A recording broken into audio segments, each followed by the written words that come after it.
السلام علیکم۔ آج گروپ میں بہت زیادہ عید مبارکباد کی پوسٹیں آ گئی، حالانکہ پچھلے سال بھی اتنی زیادہ نہیں آئی تھی، جبکہ اس سال میں نے ایک درس ڈال بھی دیا تھا عید کے حوالے سے۔ وہ شاید میرے خیال میں میرے پاس تو نہیں ہے اور شاید کسی اور کے پاس بھی نہیں ہے، تو اس لیے میں اس کو دوبارہ ریکارڈ کر دے رہا ہوں۔ سب سے پہلے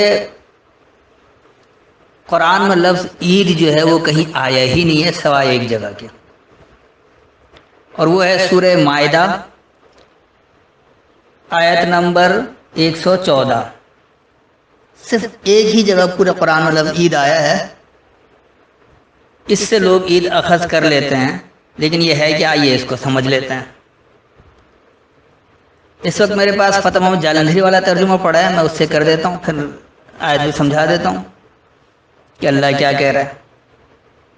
تو آئیے پہلے 5 کی 114 کھول۔ قال عیسی ابن مریم اللہم ربنا انزل علینا مائدۃ من السماء تکون لنا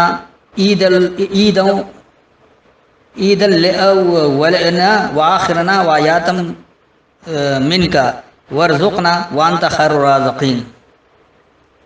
ان کا جو ترجمہ لکھا ہے، تب عیسیٰ ابن مریم نے دعا کی، ہے ہمارے پروردگار، ہم کو آسمان سے خوان نازل فرما کہ ہمارے لیے وہ دن عید قرار پائے، یعنی ہمارے اگلوں اور پچھلوں سب کہتے ہیں سب کے لیے، اور وہ میری نشانی ہو اور ہمیں روح سے بہتر روح دینے والا ہے۔ اتنا باریک لکھا، ذرا پڑھنے میں پریشانی ہوئی ہے۔ اور وہ تیری طرف سے نشانی اور ہمیں رزق دے، تو بہتر رزق دینے والا ہے۔ تو یہ عیسیٰ نے عید منایا، اس حوالے سے لوگ کہتے ہیں کہ عید ہونی چاہیے، لیکن یہ آیت کہہ کیا رہی، آئیے دیکھیے۔ قالا کہا، عیسی ابن مریم، انسانیت کی بنیاد پر خوب بہاؤ دینے والے نے، اللہم، اے ہمارے اللہ، ربنا، ہمارے پرورش کرنے والے، انزل علینا، سامنے لیا ہم پر، مائدۃ من السماء، مائدہ جو ہے وہ کہا جاتا ہے حرکت سے فائدہ پہنچانے کو، تو مائدۃ من السماء نے بلندی سے، حرکت سے فائدہ دینے والا، تکون لنا، کہ ہو جائے ہمارے لیے، عیدن، یہ عید جو ہے اصل میں عود سے ہے، یعنی عاد، عود، عین الف دال، جیسے قوم عاد، اعادہ کرنا، تو یہ بار بار یعنی ریپیٹ کرنا، اعادہ کرنا، بار بار ایک عمل کو کرنا، دہراتے جانا، اس کے لیے آیا ہے۔ تو ہمارے لیے وہ ہو یہ دہرانا، لأولنا وآخرنا، ہمارے پہلوں کے لیے بھی اور ہمارے بعد والوں کے لیے بھی، وآیاتا منک، اور تجھ سے نشانی ہے، وارزقنا، بلکہ یہ اگر آپ نشانی کو دیکھیں کہ تجھ سے ہی یہ آیتیں ہیں، کیونکہ قرآن کی آیت ہی اصل میں یہ نشانی ہے جس کے ذریعے ہم اس بلندی تک پہنچ سکتے ہیں جہاں سے پہلے والے بھی اور بعد والے بھی حرکت سے فائدہ اٹھا سکیں۔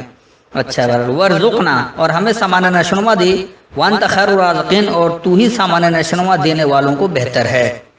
تو اس کا جو رواں ترجمہ بن گیا وہ ہے، انسانیت کی بنیاد پر بہاؤ دینے والے نے کہا، اے اللہ، بلندی سے، حرکت سے فائدہ پہنچنا ہم پر ہمارے رب سے سامنے آئے، تم ہو ہمارے لیے، ہمارے بعد والوں اور ہمارے پہلے والوں کے لیے ادا کرنے والے، یعنی عید دہرانے والے، تم سے نشانی ہے، اور ہمیں سامان نشوونما دے، اور تو سامان نشوونما دینے والوں کو بھی بہتر ہے۔ تو ایک تو یہ آیت ہو گئی جس سے عید کا جواز لیتے ہیں، اور یہ ہے کچھ بھی نہیں۔ دوسرا بعض جو اپنے آپ کو اہل قرآن بھی کہتے ہیں کہ ہم بھی قرآن کی مانتے ہیں، وہ انہوں نے ایک پخ لگا دیا ہے کہ یہ سورہ یونس کی آیت نمبر 57 اور 58 ہے۔ اس سے یہ لیتے ہیں کہ کیونکہ اللہ نے کہا خوشی منانے اور قرآن نازل ہوا تو قرآن، نزول قرآن کی خوشی منا رہے ہیں، لیکن کیا یہاں کہیں لکھا ہے کہ ہم نے نزول قرآن میں خوشی منانے کو کہا ہے، یا نزول قرآن کس دن ہوا ہے، اس کی کوئی تشریح نہیں ہے۔ اب وہ لے کر آتے کہ شہر رمضان الذی انزل فیہ القرآن، تو وہ میں پہلے ہی سمجھا چکا ہوں کہ شہر مہینے کو نہیں کہا جاتا، اور رمضان کسی مہینے کا نام نہیں ہے، بلکہ وہ تو وہ تاریکی کا پیمانہ ہے، جب آپ کے سامنے آ جائے وہ صورتحال جو تاریکی کے پیمانے والا ہے، تو اس سے آپ نکلیں گے تو وہ عمل کر کے حرکت سے فائدہ کرنا اٹھانا پڑے گا۔ اگر آپ حرکت ہی نہیں کریں گے، عمل ہی نہیں کریں گے، تو اس سے زبان سے کہنے سے کچھ نہیں ہوگا۔ تو آئیے یہ سورہ یونس کی آیت نمبر 57-58 یعنی 10 کی 57-58 کو بھی دیکھ لیں کہ یہ کیا ہے. یا ایھا الناس قد جاءتکم موعظۃ من ربکم وشفاء لما فی الصدور وہدی ورحمۃ للمؤمنین. لوگوں تمہارے پاس تمہارے پروردگار کی طرف سے نصیحت اور دلوں کی بیماریوں کے شفا اور مومنوں کے لیے ہدایت اور رحمت آ پہنچی ہے. قل بفضل اللہ وبرحمتہ فبذلک فلیفرحوا ہوا خیر مما یجمعون. کہہ دو یہ کتاب خدا کے فضل اور اسی کی مہربانی سے نازل ہوئی ہے تو چاہیے کہ لوگ اس سے خوش ہوں. یہ اس سے کہیں کہیں بہتر ہے جو وہ جمع کرتے ہیں. تو اس حوالے سے لیتے ہیں کیونکہ اللہ نے خوشی منانے کو کہا لہذا خوشی منا رہے ہیں. یہ عید ایک طرح کی خوشی ہے لیکن ایک کسی اور بات کو اس روایت میں فٹ کر کے روایت کو پروان چڑھانا کسی طور پر بھی موضوع نہیں ہے. دیکھیے یہ آیت کہہ کیا رہی ہے. یا ایھا الناس اے لوگو قد جاءتکم موعظۃ یقیناً تمہارے پاس نصیحت آ گئی. جس میں نصیحت جمع ہے واعظ موجود ہے. واعظ کہتے ہیں نصیحت کو. تو یقینی تمہارے پاس جس نصیحت جمع ہے وہ آ گئی ہے من ربکم تمہارے رب سے. تو رب کی نصیحتیں کس میں جمع ہوتی ہیں؟ اللہ کی کتاب میں جمع ہوتی ہے. وشفاء لما فی الصدور اور کچھ دور کرنا ہے. شفا کہتے ہیں کچھ دور کر دینے کو. مرض سے بھی جب آدمی شفا حاصل کرتا ہے کیا ہوتا ہے جو مرض آیا وہ دور ہو گیا تو وہ شفا کہلاتا ہے. جب آدمی بیمار پڑتا ہے کوئی جسمانی خرابی آتی ہے کوئی آگے پیچھے عمل ہوتا ہے تو وہ ٹھیک ہو جاتا ہے تو پھر وہ کچھ جب دور ہو جاتا ہے تو وہ ٹھیک ہو جاتا ہے. تو شفا کا بنیادی مطلب ہے کچھ دور کرنا. اسی سے شفاعت بھی نکالا ہے کہ جی ہمارے گناہ دور کروا دیں گے جو کچھ ہم نے تھوڑا بہت کیا ہوا ہے. تو وہ شفاؤں کچھ دور کرنا لما فی الصدور اس کے لیے جو ان کے مرکزوں میں ہے. صدر کہتے ہیں مرکز کو. سینے کو بھی اس لیے صدر کہا جاتا ہے لیکن یہاں الصدور کر کے یعنی خاص مرکز کی بات ہو رہی ہے کیونکہ اللہ اپنے کتاب کی بات کر رہا ہے. تو یہ جو ہے وہ اب آپ کے مرکز میں آپ نے اپنے مرکزوں میں جس کتاب کو بھی بنا رکھا ہے اس سے وہ سب کچھ دور کروا دے گا جو اللہ کی کتاب ہے. وہدی ورحمۃ للمؤمنین یعنی ہدایت اور رحمت ہے ماننے والوں کے لیے. قل بفضل اللہ وبرحمتہ تو کہو اللہ کے فضل سے اللہ کے فضل کو اور اس کی رحمت کو. فبذالک پس اسی کو فلیفرحوا پس اسی پر خوش ہو. تو یہ جو اللہ کا فضل اور رحمت ہے دراصل اس کی کتاب کے ذریعے ہی آ رہا ہے.